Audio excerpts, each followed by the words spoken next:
కరీంనగర్. నా పేరు స్నేహ. Today Karimnagar bulletin కి స్వాగతం. ముందుగా హెడ్లైన్స్. రిజర్వేషన్లు రద్దు చేస్తామంటే ఉరికించి కొట్టాలన్న బండి సంజయ్. హుజరాబాద్ కార్నర్ మీటింగ్ కు భారీగా హాజరైన జన సందోహం. చిత్తశుద్ధితో పనిచేసే కార్యకర్తలకు కొదవలేదన్న వినోద్ కుమార్. కార్పొరేటర్ల ఫిరాయింపులపై మండిపడ్డ బీఆర్ఎస్ శ్రేణులు. కాంగ్రెస్ తోనే అభివృద్ధి సాధ్యమన్న ఎమ్మెల్యే ఖమ్మంపల్లి సత్యనారాయణ. మానకొండ నియోజకవర్గంలో వెలిచాల తరపున విస్తృత ప్రచారం. చేనేత కార్మికులను కాంగ్రెస్ విస్మరిస్తోందని ఆరోపణ. సీఎం సభతో ప్రజలకు ఒరిగిందేమీ లేదన్న బీజేపీ నేతలు. 6 గ్యారెంటీలు అమలయ్యేంత వరకు పోరాటం చేస్తానని కరీంనగర్ బీజేపీ ఎంపీ అభ్యర్థి బండి సంజయ్ అన్నారు. కరీంనగర్ జిల్లా హుజరాబాద్ లో ఏర్పాటు చేసిన కార్నర్ మీటింగ్ కి ఆయన హాజరై ప్రసంగించారు. రిజర్వేషన్లు రద్దు చేస్తామంటే చెప్పుతో ఉరికించి కొట్టమన్నారు. ఫోన్ ట్యాపింగ్ ద్వారా వచ్చిన డబ్బులతో ఓట్లను కొనాలనుకుంటున్నారని ఆరోపించారు. పొరపాటున డబ్బులు తీసుకుంటే నోటీసులు వచ్చే ప్రమాదం ఉందని హెచ్చరించారు. 6 గ్యారెంటీలను కాంగ్రెస్ పార్టీ అమలు చేయకుంటే పోరాడేది తానేనని గుర్తు చేశారు. 300 సీట్లకు మించి పోటీ చేయని కాంగ్రెస్ కు అధికారం ఎట్లా సాధ్యమని ప్రశ్నించారు. కాంగ్రెస్ కు ఓట్లేస్తే మూసీలో వేసినట్లేనని చెప్పారు. కరీంనగర్ ప్రజలు తయారు చేసిన బిడ్డగా ముందుకొస్తున్నానని తెలిపారు. 13న జరిగే ఎన్నికల్లో పువ్వు గుర్తుపై ఓటేసి కాంగ్రెస్ బీఆర్ఎస్ బాక్సులను బద్దలు కొట్టాలన్నారు. ఈ సమావేశంలో బండి సంజయ్ తో పాటు బీజేపీ నేత పెద్దిరెడ్డి, బీజేపీ నాయకులు, కార్యకర్తలు తదితరులు పాల్గొన్నారు. భారత్ మాతాకి, రామ లక్ష్మణ జానకి, రామ లక్ష్మణ జానకి. నరేంద్ర మోడీ గారి నాయకత్వం, నరేంద్ర మోడీ గారి నాయకత్వం, జేపీ నడ్డా గారి నాయకత్వం. జై శ్రీరామ్. హుజరాబాద్ జోష్ అనే కానీ జోష్ ఎప్పటిదాకా ఉండాలి? ఇప్పుడు ఉండాలా? ఎప్పటిదాకా ఉండాలి? ఎప్పటిదాకా 13వ తారీఖు ఈ టైం వరకు ఉండాలి. ఉండాలి లేదా? మళ్ళీ ఈ మీటింగ్ నిద్రపోతారా? పోరు కదా. రొచ్చు కావాలి. మొత్తం 13వ తారీఖు నాడు మొత్తం ఏడు చూసినా కూడా ఏముండాలి? కౌంటింగ్ బాక్సులు ఇస్తే బీఆర్ఎస్ కాంగ్రెస్ లో బాక్సులు బద్దలు కావాలి. గట్ట ఉండాలి. అంతే కదా. ఏ గుర్తు ఏమన్నది? ఏ గుర్తు? పువ్వు రాదు. ఇట్లా పువ్వు గుర్తు. ఏ గుర్తు? అందరు చూపెట్టాలి. చేతుల్లో చూపెట్టాలి, లేకుండా చూపెట్టకూడదు. ఏ గుర్తు? ఏ గుర్తు? ఏ గుర్తు? ఎప్పుడు ఎలక్షన్స్? ఎప్పుడు? 13 నాడు. ఓటు వేసలే కదా. బాగా ఎండ కొడుతుంది కానీ ఓటు వేద్దామా? వేసలే కదా. వర్షం పడితే పక్క వేసలే. పువ్వు అంటే గిది. ఎందుకంటే కాంగ్రెస్ వాళ్ళు నన్ను ఓడగొట్టడానికి పాపం ఒక ఇండిపెండెంట్ పాపం సంజీవ్ అని చెప్పి ఆయన పేరు బి సంజయ్ కుమార్. ఆయన పిలిచి నీ పైసలు ఇస్తాం, మాకు కావాల్సింది బండి సంజయ్ ఓడిపోవాలి కాబట్టి నువ్వు బి సంజయ్ కుమార్ అని పెట్టుకో. వేరే కాలీఫ్లవర్ గుర్తో లేకుంటే పువ్వులక ఏదైనా గుర్తిప్పిస్తాం, అన్ని ఓట్లు నీకు వేస్తారు, బండి సంజయ్ ఓడిపోతాడు అని చెప్పి ప్లాన్ చేసేది. వేస్తారా అట్లా? అంటే కరీంనగర్ ప్రజలు పిచ్చోళ్ళు అనుకుంటారు కాంగ్రెస్ వాళ్ళు. మీరు పిచ్చోడు, మీరు దేడి దిమాగ్గాలు, మీకు తెలివి లేదు, మీకు అకల్ లేదు. ప్రజలు ఓటేయడానికి పోలింగ్ బూత్ దానికి వచ్చిందంటే పువ్వు గుర్తు ఓటేసాడు. పువ్వు గుర్తు చూసే ఓటేస్తారు కదా. డైరెక్ట్ గా గెలిచే దమ్ము లేక, పిరికి పొందలేక అన్ని లుచ్చాలఫంగా ప్లాన్లు చేస్తుంటారు వాళ్ళు. అందుకే మనం కాంగ్రెస్ వాళ్ళు అంటారు. అందుకే కాంగ్రెస్ వాళ్ళు అంటారు. అవునా కదా. ఇప్పుడు ముగ్గురం పోటీ చేస్తున్నాం. ఒక ఆయన వినోదరావు గారు. ఆయన తెలుసా? ఒక 5 సంవత్సరాల క్రితం ఆయన ఎంపీ. 10 సంవత్సరాల ఎంపీ. ఎప్పుడన్నా ఈ కరీంనగర్ పార్లమెంట్ లో ఏ మండలికైనా ఏడికైనా వేండా? ఆయనను ఎవరైనా గుర్తుపడతారా? ఆయనను వాళ్ళ పార్టీ వాళ్ళు గుర్తుపట్టారు, ఈయన పార్టీ వాళ్ళు గుర్తుపట్టారు. ఆయన ఏం చేయకుండా అన్ని చేసినా నేనే విక్కినా నేనే ఓడిస్తాంటాడు ఆయన. ఈ వరంగల్ కరీంనగర్ రోడ్డు నేను ఎంపీగా గెలవకముందు రోడ్డు మీద పోయే పరిస్థితి ఉందా అన్న? ఫీట్లు బొందలు దాల్లా. నేను గెలిచినాక పోయి చూస్తుంటే రోడ్ల మీద ఊకే యాక్సిడెంట్లే. రాత్రికి రాత్రి మునుగు దుబ్బాక ఎన్నికల తర్వాత నాగపూర్ పోయినాం. కార్లో పోయినా నాగపూర్ పోయి నితిన్ గడ్కరీతో మాట్లాడి 51 కోట్ల రూపాయలకి వచ్చి రోడ్ రిపేర్ చేసిన. మళ్ళీ పోయి నితిన్ గడ్కరీ గారు పోయి, సార్ ఈ రోడ్ కాదు సార్, రిపేర్ కాదు సార్, దీన్ని పర్మనెంట్ నేషనల్ హైవే చేయాలి సార్ అని చెప్తే 2,000 కోట్ల రూపాయలకు పైగా నిధులు ఎవరు తీసుకొచ్చారు? నేనే తీసుకొస్తా కదా. బడ్జెట్ శాంక్షన్ నేనే చేస్తా కదా. 5 సంవత్సరాల నుంచి ఎంపీ నేనే కదా. బడ్జెట్ శాంక్షన్ చేసింది నేనే, టెండర్ పెట్టించింది నేనే. ఇలా నరేంద్ర మోడీ గారిని ప్రధానమంత్రిగా ప్రారంభోత్సవం చేసింది నేనే. ఈయన ఏమంటాడు? నేనే చేసిన అంటాడు ఈయన. నువ్వు ఎప్పుడే ఎంపీ, నువ్వు ఏం చేయకుండానే చేస్తా అని చెప్పబడుతుంది నువ్వు. ఇక చేత అబ్బో ఇక్కడి అక్కడాక హోర్డింగ్లు పెట్టి కొబ్బరికాయలు కొట్టి ఏదైనాకంటే నేను లేనప్పుడు చూస్తారు టక్కనొచ్చి కొబ్బరికాయలు కొడతారు, పిక్తారట. వాళ్ళ పని కదే. ఇదైతే ఆయన చేసిండట. ఇలా ఎలుకతూతి రోడ్డు ఆయన చేసిండ. ఏం చేయకుండా అన్ని ఆయనే చేసినా అని చెప్పుకునే వ్యక్తి ఎవరు? వినోదరావు. ఇక ఆయన పక్క నాన్నలో పక్క ఊరు ఆయన, ఈ ఊరే మన ప్రాంత పని కాదు. ఇక ఇంకైనా కాంగ్రెస్ పార్టీ అనే పేరు వెలిచాల రాజేందర్. మీరు చూసారా ఎప్పుడన్నా? మీరు చూసారా?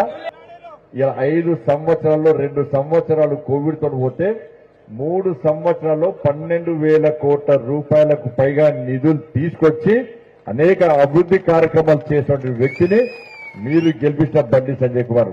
మీరు ప్రేమ అభిమానంతో 1,89,000 ఓట్లతో గెలిపిస్తే మా జాతీయ నాయకత్వం నన్ను రాష్ట్ర అధ్యక్షుడు చేస్తే ఏ విధంగా ఫైట్ చేసినా మీరు అందరూ చూశారు. చాలా మంది టీవీలో పేపర్లో చూస్తారు. రైతుల కోసం కొట్లాడినా, యువత కోసం కొట్లాడినా, నిరుద్యోగ యువత కోసం కొట్లాడినా, మహిళల కోసం కొట్లాడినా, ఉద్యోగ ఉపాధ్యాయుల కోసం కొట్లాడినా, ఇవాళ అందరు ఆర్టీసీ కార్మికుల కోసం కొట్లాడినా, ఇవాళ అందరి కోసం కొట్లాడి ఇవాళ 150 రోజుల పాదయాత్ర చేసి ఇవాళ ఈ కరీంనగర్ జిల్లా పేరు తీసుకొచ్చిన వ్యక్తిని మీరు గెలిపించిన బండి సంజయ్. తమ పార్టీలో చిత్తశుద్ధితో పనిచేసే కార్యకర్తలకు కొదవలేదని బీఆర్ఎస్ ఎంపీ అభ్యర్థి వినోద్ కుమార్ అన్నారు. నగరంలోని ఓ ప్రైవేట్ హోటల్లో ఎమ్మెల్యే గంగుల కమలాకర్ తో కలిసి ఆయన మీడియాతో మాట్లాడారు. ఎన్నికల ప్రచారంలో ప్రజలు బ్రహ్మరథం పడుతున్నారని చెప్పారు. అబద్దాల పునాదులపై కాంగ్రెస్ ప్రభుత్వం ఏర్పడిందన్న భావనలో ఉన్నారని తెలిపారు.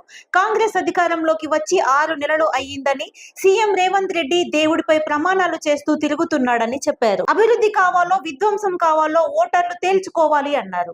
2025 డిసెంబర్లో కరీంనగర్ నుండి హైదరాబాద్ రైలు మార్గం ద్వారా ప్రయాణించవచ్చునని తెలిపారు. 5 జాతీయ రహదారులను తీసుకువచ్చానని గుర్తు చేశారు. సింగపూర్ తరహాలో స్కిల్ డెవలప్మెంట్ సెంటర్ ను ఏర్పాటు చేయనున్నట్లు ప్రకటించారు. ఇందులో సుమారు 100 సబ్జెక్టులపై శిక్షణ పొందుతారని తెలిపారు. 20,000 మెగావాట్ల విద్యుత్ ఉన్నప్పటికీ కాంగ్రెస్ ప్రభుత్వ అలసత్వంతో కరెంటు కోతలు పెరిగాయని ఎద్దేవా చేశారు. కార్పొరేటర్లకు బీఆర్ఎస్ పార్టీ ఏం తక్కువ చేసిందని ప్రశ్నించారు. ఎన్నికల సమావేశంలో పార్టీ మారి ఇబ్బంది పెడుతున్నారని ఆవేదన వ్యక్తం చేశారు. కార్పొరేటర్లు పార్టీ మారడంపై ఎమ్మెల్యే గంగుల కమలాకర్ స్పందించారు. గత ఎన్నికల్లో సైతం ఆయా డివిజన్లలో మెజారిటీ తీసుకురాలేకపోయారని ఎమ్మెల్యే గంగుల అన్నారు. పొన్నం ప్రభాకర్ అవకాశవాద రాజకీయాలకు తెర లేపాలని చెప్పారు. పొద్దున బీఆర్ఎస్, మధ్యాహ్నం కాంగ్రెస్ లోకి మారడమేంటని ప్రశ్నించారు. కాంగ్రెస్ పార్టీ వీరిని గంపగుత్తగా కొనుగోలు చేసిందని ఆరోపించారు. ఇందులో ఒక్కరు కూడా కార్పొరేటర్ గెలవలేరని తెలిపారు. ఈ సమావేశంలో వినోద్ కుమార్ తో పాటు MLA Gangula Kamalakar, mayor Sunil Rao, deputy mayor చల్ల స్వరూపారాణి, హరిశంకర్, పొన్నం అనిల్ కుమార్ గౌడ్, బీఆర్ఎస్ నాయకులు, కార్యకర్తలు తదితరులు పాల్గొన్నారు. నేను ఒక్కటి మాత్రం చెప్పగలుగుతా, అవకాశవాద రాజకీయాలతో వచ్చిన వారు వాళ్ళు ఉన్నది మ్యాక్సిమం కాంగ్రెస్ వచ్చిన వాళ్ళే. 2014లో నేను ఎమ్మెల్యేగా పోటీ చేసినప్పుడు వీళ్ళు కాంగ్రెస్ పార్టీకి పనిచేసారు వీళ్ళందరూ. అప్పుడు చెలిమిడ లక్ష్మణరావు 3వ స్థానానికి వచ్చింది. ఆ ప్రజలందరూ వీళ్ళు తిరస్కరించారు. ఈ కార్పొరేట్ రాగానే ప్రజలు తిరస్కరించారు. 2003వ ప్లేస్కు చెలిమిడ లక్ష్మణరావు పంపించింది ఈ మహానాయకుడు. 2018లో పొన్నం ప్రభాకర్ పనిచేసి అంతా కాంగ్రెస్ పాంప్లెట్ పట్టుకొని పోయి ఆయన 3వ ప్లేస్కి పంపించారు. ఒక్కొక్క దగ్గర 1000-2000 మైనస్. ఇప్పుడు నేను ఫస్ట్ 2014లో 26,000తో మెజార్టీతో గెలిచిన. 2018లో వీళ్ళు కాంగ్రెస్ చేసిన 15,600తో గెలిచిన. మొన్న 2018 తర్వాత గవర్నమెంట్ వచ్చిన తర్వాత మళ్ళీ వాళ్ళ కాంగ్రెస్ పార్టీని మోసం చేసి వెన్నుపోటు ఓడిచి టీఆర్ఎస్ పార్టీకి వచ్చారు. అంటే అధికార పార్టీ ఉన్నది కదా, అధికార పార్టీలో గెలుస్తామని చెప్పేసి టీఆర్ఎస్ పార్టీలో చేంజ్ జరిగింది. సరే నమ్మినాం, అధికార పార్టీలో ఉన్నారు కాబట్టి టికెట్ ఇచ్చడం గెలిపించినాం. దాని తర్వాత 2023లో నా ఎన్నికల పనిచేసింది. ఒక్కొక్కల వాళ్ళలో 1000 మైనస్, ఒక్కొక్క వాళ్ళ 1000 మైనస్. అంత వేరే మా టీఆర్ఎస్ పార్టీలో ఉన్న కార్యకర్తలు, టీఆర్ఎస్ పార్టీ గతంలో ఉన్న కార్పొరేటర్ ద్వారా కొంచెము ప్లస్ అయింది కాబట్టి మనం బయటపడ్డాము. సేమ్ 2014, 2018, 2023లో వీళ్ళ వాడల సేమ్ రిజెక్షన్ రిపీట్ అయింది. ఈరోజు కాంగ్రెస్ పార్టీ వీళ్ళందరూ గంపగుత్త కొనుక్కున్నది. అంతో ఇంతో కొంచెం రూలింగ్ గవర్నమెంట్ కదా, కాంగ్రెస్ పార్టీ కొన్ని ఓట్లు పడుతుండే, కానీ ఇవి ఏమైనా ఆయన మొత్తం అయినట్టే వీళ్ళు వాళ్ళు. ఎందుకంటే 4 రోజులు బీఆర్ఎస్ పార్టీ వినోద్ కుమార్ ఓటేయమని చెప్పి తిరిగిన నాయకులు నిన్న పొద్దున వరకుండి ఇవాళ కాంగ్రెస్ పార్టీ పాంప్లెట్ పడుకోకపోతే ప్రజలు ఏమనుకుంటారండి? ఉంటాయా? ప్రజలు ఏమనుకుంటారు తెలియదా? 4 రోజులు బీఆర్ఎస్ పార్టీలో ఉండి జై వినోద్ కుమార్, జై కారుగుర్తాన్ని ఇవాళ పొద్దున కంట వేసుకొని చేయకూడదు ఏమంటే ప్రజలు ఇప్పటికే మా వాడ చెప్తున్నారు, చూసిర్రా మేము ఫస్ట్ నుంచి నమ్ముకున్న మేమే, ప్రభుత్వం మారంగానే ఈ ప్రభుత్వం వచ్చిర్రు, ఈ ప్రభుత్వం మారంగా మళ్ళీ అడ్డుపోతాండ్రు, కానీ మేము నాయకులు ఇక్కడే ఉంటాము. తెలంగాణ ఉద్యమంలో తెలంగాణ కోసం తీసుకొచ్చినప్పుడు వీళ్ళు లేరు, తెలంగాణ ఉద్యమంలో వీళ్ళు లేరు. కాబట్టి మీరు దాని గురించి మర్చిపోండి. డెఫినెట్గా మేము ఇప్పుడు వాళ్ళ వాడల మీకు 2023లో ఎందుకు మెజార్టీ తగ్గింది ఇప్పుడు ఎంత మీకు బ్రహ్మాండంగా టీఆర్ఎస్ పార్టీకి ఓట్లు పడతాయి. ఇప్పుడు సేమ్ మీకు 2023లో 18, 14 ఏమైతే కాంగ్రెస్ పార్టీకి ఇచ్చారో ఇప్పుడు మళ్ళీ కాంగ్రెస్ పార్టీ అదే ఓట్లు వస్తాయి. కాబట్టి ప్రజలారా ఆలోచించుకోండి. కరీంనగర్ నగర ప్రజల గురించి మాట్లాడదలుచుకున్నాను. నాకు ఆలోచనలు వచ్చి కరీంనగర్ నగర అభివృద్ధి కోసం పాటుపడినటువంటి ఆలోచనతో ఇలా కరీంనగర్ నగరాన్ని మరి గంగుల కమలాకర్ గారు శాసనసభ్యులుగా వారి నాయకత్వాన ఇలా పనులు వేగవంతంగా పనిచేస్తాం. కొన్ని పథకాలు తీసుకురావడం ఈజీ, కానీ అమలు చేయడం కూడా చాలా ముఖ్యం. నేను చాలా సందర్భంలో వారిని నేను అప్రిషియేట్ చేశాను, ఎందుకంటే execution is also very important. నేను తీసుకొచ్చిన ఇలా కేబుల్ బ్రిడ్జ్ గురించి ఎవరైనా ఆలోచించానండి? మా జీవి రామకృష్ణ గారి ఇంట్లో 2012 లోపల ఆలోచన చేసిన ఆ రోజు ఇట్లా ఎందుకు తిరగాలి, ముక్కు ఉంటే ఇట్లా చుట్టూ తిరిగినట్టు ఇట్లా డైరెక్ట్గా వచ్చు అని చెప్పి ఆలోచన చేస్తాం. దాన్ని ఇంప్లిమెంట్ చేసే సందర్భంలో మరి టాటా కన్సల్టెన్సీ కేబుల్ బ్రిడ్జ్ ఆలోచించడం. ఇంజనీర్ చెప్పారు, సార్ 50% డబ్బులు ఎక్కువైతే సార్ అన్నారు, అయినా పర్వాలేదని చెప్పి పెట్టించినాం. ఇలా దాన్ని ఎగ్జిక్యూట్ చేయించారు మా ఎమ్మెల్యే గారు. అంటే ఒక్కొక్క ఆలోచనని అమలు చేస్తాం. మరి నువ్వేం చేస్తావు బండి సంజయ్? మా కొంతమంది నిన్న రేవంత్ రెడ్డి గారు కండువాలు కప్పాడు, కాంగ్రెస్ కండువాలు. ఇంకా పోతారని వాళ్ళు అంటారు, ఇంకా పోయేటోళ్ళు లేరని కూడా వస్తారు. ఇలా పత్రికలు రాస్తారు, ఇవన్నీ చెప్తున్నా నేను. ఇలా వీళ్ళకి ఏం తక్కువ చేసిందండి పార్టీ? ఇలా స్మార్ట్ సిటీ నిధులతోని వాళ్ళ వార్డ్స్ లోపల బ్రహ్మాండంగా పనులు జరిగినాయి. ఈ టైంలో పార్టీ నిష్క్రమించి కాంగ్రెస్ పార్టీ జైన్గా వచ్చాండి. నేను పనిచేసేటువంటి ఒక పార్లమెంట్ సభ్యుడికి పనిచేసిన, నిస్వార్థంగా పనిచేసిన, నన్ను ఈ టైంలో ఇబ్బంది పెట్టచ్చు అండి. గీవులు ఇలా ఏం మాట పోతుంది? 10 మంది కార్పొరేటర్లు పోయినరు అంటే కొంచెం సైకాలజికల్గా అయితే అయ్యో ఏదో పోయింది, ఏదో అన్యాయం, ఏదో పోయింది అనేది టాక్ అయితే క్రియేట్ అయింది కదా. ప్రజలు ఉన్నారు, నాకు తెలుసు. కొంతమంది ప్రజాప్రతినిధులు పోయినంత మాత్రాన ప్రజలు పోరు, ఇంకా కసితో పనిచేస్తారు ప్రజలు. నేను చెప్పేది ఏంటంటే కరీంనగర్ నగర ప్రజలారా, ఎన్నికల్లోపట చిత్తశుద్ధితోని పనిచేసేటువంటి కార్యకర్తలు ఉంటారు ప్రతి రాజకీయ పార్టీకి. ఇలా మా గులాబీ జెండా కూడా చిత్తశుద్ధితో పనిచేసేటువంటి కార్యకర్తలు ఆ డివిజన్లలో ఉన్నారు. మీరు భయపడొద్దు అన్నా అని చెప్పి నాకు ఉదయం పూట చాలామంది వచ్చి కలిసిపోయినరు. తప్పనిసరిగా మీ ఎంబడి ఉంటామని కూడా చాలామంది వచ్చి చెప్పిపోయినరు. అది వాళ్ళు చెప్పిపోయిన తర్వాతనే నాకు ధైర్యం వచ్చింది.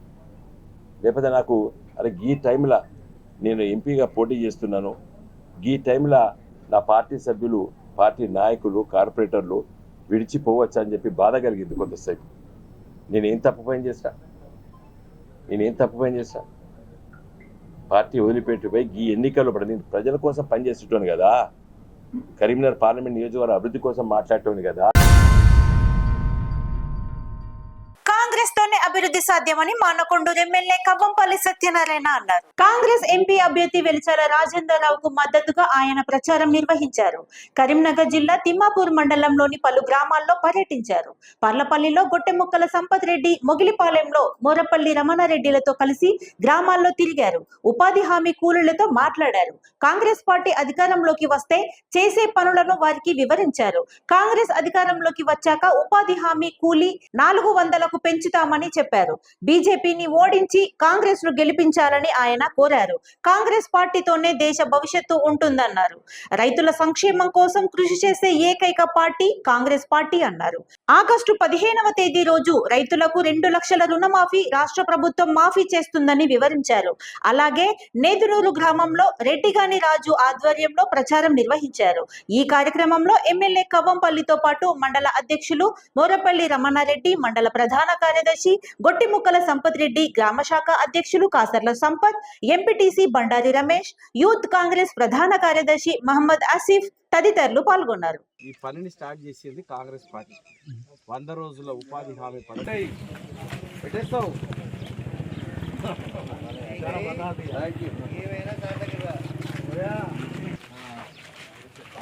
ఏ రాములు ఏం సార్ నేను వస్తున్నాను తెలిసి పెట్టు నీకు.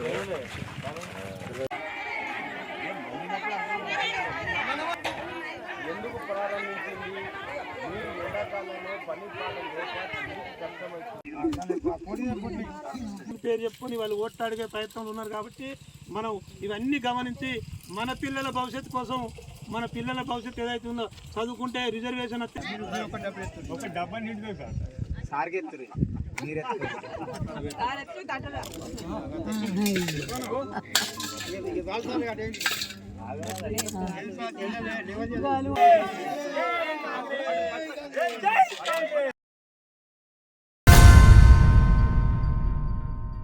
ప్రతి ఒక్కరూ ఓటు హక్కును వినియోగించుకోవాలని రిటర్నింగ్ అధికారి జిల్లా కలెక్టర్ పమేలా సత్పతి అన్నారు. నగరంలోని స్వశక్తి కళాశాలలో ఓటర్ అవగాహన కార్యక్రమం చేపట్టారు. ట్రాన్స్జెండర్స్ తో పాటు మహిళా సంఘ సభ్యులు హాజరయ్యారు. ఈ సందర్భంగా కలెక్టర్ చేతిపై మెహందీతో ఓటర్ ఫర్ స్వీప్ అని అగుపించేలా గోరింటాకు వేశారు. అనంతరం జిల్లా సమైక్య మహిళా గ్రూప్ సభ్యులతో సమావేశమయ్యారు. పలు సూచనలు, సలహాలు అందజేశారు. ఈ కార్యక్రమంలో పమేలా సత్పతితో పాటు ట్రాన్స్జెండర్స్ సమైక్య మహిళా గ్రూప్ సభ్యులు తదితరులు పాల్గొన్నారు. ఇంత ఇంపార్టెంట్ అందరికీ తెలుసు. ఇప్పుడు అమ్మ ఆదర్శ పాఠశాల నుంచి ప్రారంభిస్తూ స్వీప్ యాక్టివిటీ వరకు, తర్వాత ఏదైనా మనకి సెన్సస్ కానీ ఎన్యూమరేషన్ కానీ ఏదైనా ఉంటే జిల్లా సమాఖ్య మెంబర్స్ ని, మహిళలకి మనము ముందుగా ఉండి నడిపించమని మనము ఆశ చేస్తా ఉన్నాను ఇప్పటికీ. కాబట్టి మీ పాత్ర ఎంత కీలకమైనది మీరు ఆలోచించాల్సిందే. సో ఎలాగే ఈ రోజు మేము అందరూ కొంచెం మ్యాచింగ్ అయిపోయాము, గ్రీన్ కాబట్టి so green team for sweep అని అనుకుంటున్నాం. అండ్ సో ఈసారి కూడా ఎండ బాగుంది. చాలా మంది ఎందుకు మాకు అసలు మేము ఇంట్లోనే పడుకుంటామని ఆలోచిస్తారు. ఒక ముందు కొంచెం మార్నింగ్ అవర్స్, తర్వాత 2:33 తర్వాత కూడా కొంచెం ఎవరెవరు మిగిలిపోయారు మీ దగ్గర వాళ్ళతో టచ్ లో ఉండి మీ లెక్కని మెయింటైన్ చేస్తూ వాళ్ళకి కొంచెం మీరు డోర్ టు డోర్ విజిట్ చేసి ఓటింగ్ శాతాన్ని పెంచుకోవాలనేది నేను కోరుకుంటున్నాను. ఎందుకంటే జనరల్ గా వాళ్ళు చెప్పే మాట అందరు ఊరు వాళ్ళు వింటారు కాబట్టి మీకు ఆ విలువ ఉంది. కాబట్టి తప్పకుండా ఇది పాజిటివ్ గా మీరు దానికి వాడతారని నేను కోరుకుంటున్నా. సో 9లో పార్లమెంట్ ఎలక్షన్ కానీ చాలా తక్కువ ఉండే, ఇట్లా జస్ట్ 69% ఉండే. కానీ స్టేట్ యావరేజ్ కూడా తక్కువనే ఉండే, 62% ఉంటే 7% ఎక్కువ ఉంది స్టేట్ యావరేజ్ కన్నా. 69%, 69.5% ఉండే. కానీ ఈసారి మనం ఎన్నికల్లో ఏం చేసామంటే అందరినీ భాగస్వామి చేస్తూ కమ్యూనిటీ వారీగా మనం ముందుకు పోయాము. సో పోయిన సాధారణ ఎన్నికల్లో 2023లో దానివల్ల ఏమైంది, పోయినసారి కన్నా ఈసారి మనకి 6% పెరిగింది, అసెంబ్లీ ఎన్నికల్లో పెరిగింది. సో తప్పకుండా అసెంబ్లీ ఎన్నికల్లో 6% పెరిగింది కాబట్టి ఈసారి కూడా దానికన్నా ఇంకొక 6% కన్నా ఇంకొక 2-3% మనం ఎక్కువ చేయాలనేది 75.6% ఓటింగ్ వరకు తీసుకొని వచ్చాము. కానీ ఒక 80% టచ్ అయితే చాలా మంచి జరుగుతుందని నేను ఆలోచిస్తున్నా. సో ఎస్పెషలీ ఊర్లో కానీ అర్బన్ ఏరియాలో మెప్మా సంఘాలు ఉంటారు, జిల్లా సమాఖ్య ఊర్లో ఉంటారు. సో వాళ్ళ పాత్ర చాలా కీలకమైనది. ఇక్కడ ఇంకొకటే మనకి కరీంనగర్ లో మంచి ఏంటంటే మహిళా ఓటర్లు పురుష ఓటర్ కన్నా ఎక్కువ 1,00,000 వరకు ఆల్మోస్ట్ ఈ మాట తప్పకుండా వింటారు. సో మీరు ఆఫ్టర్నూన్ టైంలో మిగిలిపోయిన వాళ్ళు ఎవరైనా ఉంటే కొంచెం door to door survey, local ఏరియాలో డోర్ టు డోర్ సర్వే చేసేసి మీ మెంబర్స్ ద్వారా మీరు వాళ్ళని మోటివేట్ చేసుకుంటే మిగిలిపోయిన వాళ్ళు కూడా కొంచెం ఎండగట్టిన తర్వాత వచ్చి ఓటు వేసుకుంటారని నేను కోరుకుంటున్నాను. మీరు చాలా స్టాల్వార్డ్స్ అందరూ ఇక్కడికి మీరు వచ్చారు. లాస్ట్ టైం కూడా మీరు చేసిన స్పందన దానికి ఈసీఐ నుంచి కూడా గుర్తు వచ్చింది. సో గుర్తింపు వచ్చింది ఎందుకంటే నేను ఈసీఐలో ఒక పోస్టర్ చూస్తే ఇక్కడ మన కరీంనగర్ ఫోటో ఉంది అక్కడ. సో చాలా మంచి అనిపించింది నాకు. ఎందుకంటే ఒకటేంటంటే మనకి ఇండివిజువల్ గా ఎవరైనా ఇక్కడ పోయి ఓట్ చేస్తారు, కానీ ఇక్కడ మనకి కరీంనగర్ లో ఎట్లాగైనా అందరూ ఒక టీమ్ లాగా వెళ్ళి ఒక మంచి, సో మిమ్మల్ని చూసి కూడా చాలా మంది ఇన్స్పైర్ అయ్యారు. ఒక యూనిటీగా ఇట్లా వెళ్ళి ఓట్ వేసుకోవడానికి వెళ్తే. సో ఆ తర్వాత కూడా చాలా కార్యక్రమంలో మీరు కలెక్టరేట్ కి వచ్చి పాల్గొన్నారు. సో ఈ అసెంబ్లీ ఎన్నికల నుంచి ఇప్పటి వరకు మంచి అనుబంధం అయిపోయింది మనకి ట్రాన్స్జెండర్ కమ్యూనిటీ అందరితో. సో ఇదే విధంగా ఈసారి కూడా మీరు ఖచ్చితంగా 100% ఓటింగ్ ఉండాలి. సో ఎంతమంది ఉన్నారు ఈసారి? 51 అంటే ఆల్ అసెంబ్లీ చెప్పదండి వాళ్ళు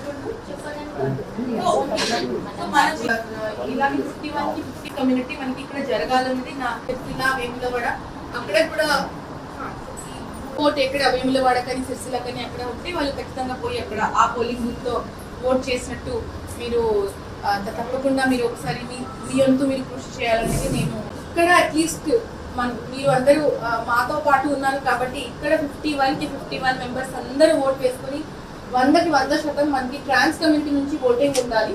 సో అది చూస్తే ఏమైతుంది అంటే అందరికి కూడా ఇప్పుడు యంగ్ ఓటర్స్ ఉన్నారు కాలేజ్ లో.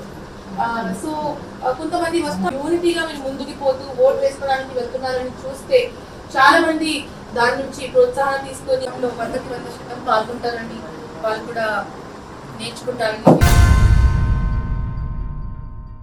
చేనేత రంగంపై కాంగ్రెస్ ప్రభుత్వం నిర్లక్ష్యంగా వ్యవహరిస్తోందని బీజేపీ నేత వాసల రమేష్ అన్నారు.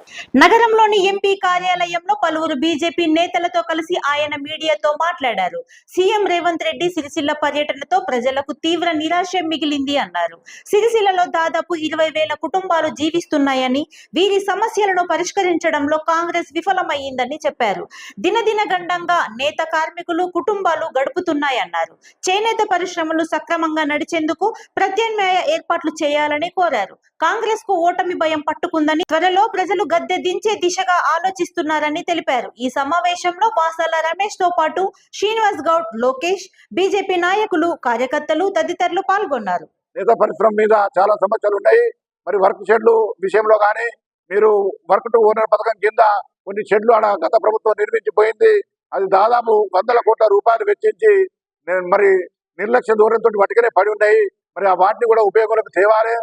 మరి ఈ రోజు గ్లోబలైజేషన్ లో మరి మార్కెటింగ్ రంగంలో చాలా మరి కాంపిటీషన్ బాగా ఉన్నది. దానికోసం మీరు సర్వీస్ సెంటర్ లాంటి ఏర్పాటు చేసి మరి నేత కార్మికులకు ఆధునిక పద్ధతులలో శిక్షణ జరిగే విధంగా ఆ శిక్షణ ద్వారా వాళ్ళు మోడర్నైజేషన్ వైపు పోయి కొత్త రకంగా మగ్గాలు వేసుకోవడం కానీ, కొత్త యంత్రాలు నిలుపుకోవడం కానీ, వారికి సబ్సిడీతో కూడిన రుణాలు కానీ ఇవ్వాలి. మరి పరిశ్రమ నడిపించడానికి మరి ఏ రకంగా ప్రభుత్వం ఆదుకుంటుందో ప్రత్యేకమైన కొన్ని మరి స్కీములు మీరు ప్రవేశపెట్టి వాటిని ఆదుకునే దిశగా చర్యలు చేపట్టవలసిందిగా ఈ సందర్భంగా మిమ్మల్ని కోరుతూ, మరి ఈ కాంగ్రెస్ ప్రభుత్వము 6 గ్యారంటీల పేరిట మరి ఎన్నో వాగ్దానాలు చేసినప్పటికీ మరి చేనేత రంగాన్ని ఒకవైపు విస్మరిస్తూనే మరి సాధారణ మధ్యతరగతి ప్రజానికానికి ఏదైతే మీరు హామీలు ఇచ్చి అధికారంలోకి వచ్చినారో మరి వాటిని నెరవేర్చడంలో కూడా మీరు తీవ్రంగా వైఫల్యం చెందుతా ఉన్నారు. పైగా మీకు ఓటమి భయం ఒకటి పట్టుకున్నది. ఈ ఎన్నికలలో మేము గతంలో ఏదో కళ్ళబొల్లి మాటలు చెప్పి అధికారంలోకి వచ్చినాము, మరి వాటిని నెరవేర్చలేనప్పుడు ప్రభుత్వాన్ని మరి గద్దెదించే దిశగా ప్రభుత్వానికి బుద్ధి చెప్పే విధంగా మరి ప్రజానీకం ముందుకు వచ్చి భారతీయ జనతా పార్టీకి మద్దతు ప్రకటించే విధంగా వ్యవహరిస్తా ఉన్నదని గమనించి ఈ నెల 5వ తేదీన జరగబోయే ప్రజాస్వామ్య పరిరక్షణ సభను విజయవంతం చేయాలని పౌర సంఘాల ఐక్య వేదిక ప్రతినిధి కొరివి వేణుగోపాల్ అన్నారు. నగరంలోని ఓ ప్రైవేట్ హోటల్లో పౌర సంఘాల ఐక్య వేదిక ఆధ్వర్యంలో రూపొందించిన ప్రజాస్వామ్య పరిరక్షణ సభ కరపత్రాలను ఆవిష్కరించారు.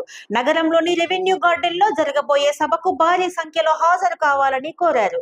బీఆర్ఎస్, బీజేపీ ప్రభుత్వ ప్రజా వ్యతిరేక విధానాలను ప్రజలకు వివరించేందుకు ప్రజాస్వామ్య పరిరక్షణ సభ ఏర్పాటు చేస్తున్నామని కొరివి వేణుగోపాల్ అన్నారు. ఇట్టి సభకు రిటైర్డ్ హైకోర్టు న్యాయమూర్తి జస్టిస్ చంద్రకుమార్, రిటైర్డ్ ఐఏఎస్ అధికారి ఆకునూరి మురళి, రిటైర్డ్ ప్రొఫెసర్ వెంకట నారాయణ వక్తలుగా హాజరు కానున్నారని చెప్పారు. ఉద్యోగ ఉపాధి సంక్షేమ రంగాల్లో గత బీఆర్ఎస్, బీజేపీ ప్రభుత్వాల వైఫల్యాలు ఇందులో వివరించనున్నట్లు తెలిపారు. ఈ కార్యక్రమంలో కొరివి వేణుగోపాల్ తో పాటు వసీం అహ్మద్, శ్రీనివాస్, जयराज, मतीन, शेख सलीम, चंद्रा तदितरुलु पाल्गొన్నారు. रेवेन्यू गार्डन में एक पब्लिक मीटिंग अरेंज हो रही है. उसका मेन टॉपिक ये है कि आने वाले जो एमपी इलेक्शंस है उसके अंदर किस तरीके से हमारा भारत का संविधान बचे और भारत को बचाना है, ये हमारा मेन टॉपिक है. इसलिए ये टॉपिक है कि जो आने वाली 10 साल से जो गवर्नमेंट चल रही हिंदुस्तान के अंदर, वो एक मजहबी नफ़रत को हिंदू, मुस्लिम, क्रिश्चियन, सिख को बांटने की जो पॉलिसी कर रही, उसके ख़िलाफ़ हम तमाम ऑर्गेनाइजेशन वाले एक जगह होकर एक पब्लिक मीटिंग कर रहे हैं. उस पब्लिक मीटिंग में हम तमाम करीमनगर के डिस्ट्रिक्ट के लोगों से अपील कर रहे हैं कि ज़्यादा से ज़्यादा अफराद उसमें शरीक होकर कामयाब करें. हमारा मेन मकसद फ़िरक़ा परस्त क़ुव्वतों को इस मुल्क से हटाना है. मेन हमारा मकसद है.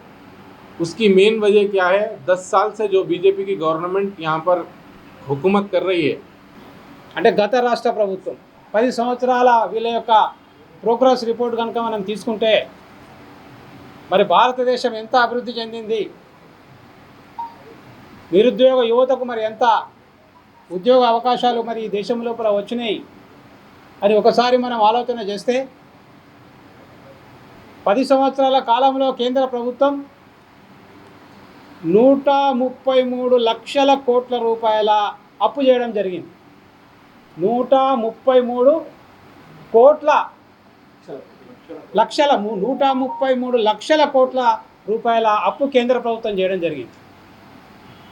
రాష్ట్ర ప్రభుత్వం ఇక్కడ 7 లక్షల కోట్ల రూపాయల అప్పు ఇక్కడ గత రాష్ట్ర ప్రభుత్వం అప్పు చేయడం జరిగింది. 60 లక్షల కోట్ల విలువ చేసేటువంటి ప్రభుత్వ రంగ సంస్థలను కేంద్ర ప్రభుత్వం గత 10 సంవత్సరాల కాలం లోపల 6 లక్షల కోట్లకే అవన్నింటిని కూడా ప్రైవేట్ పరం చేసి అమ్మేయడం జరిగింది.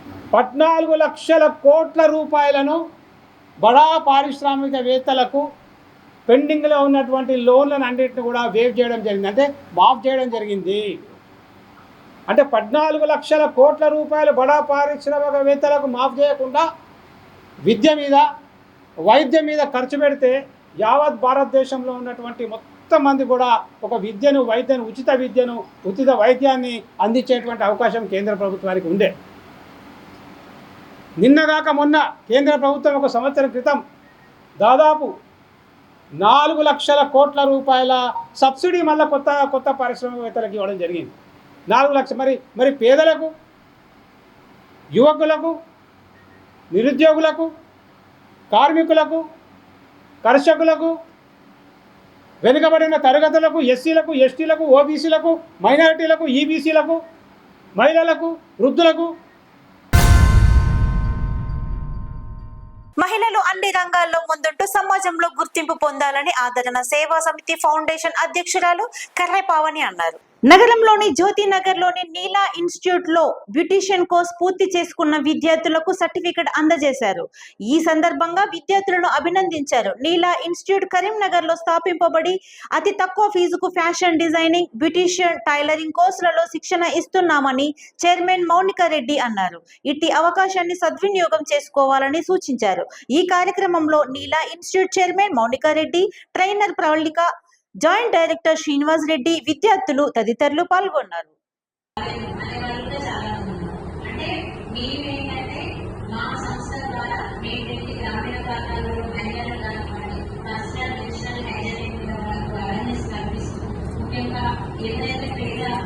పిల్లలు ఉంటారో మన చదువు కోసం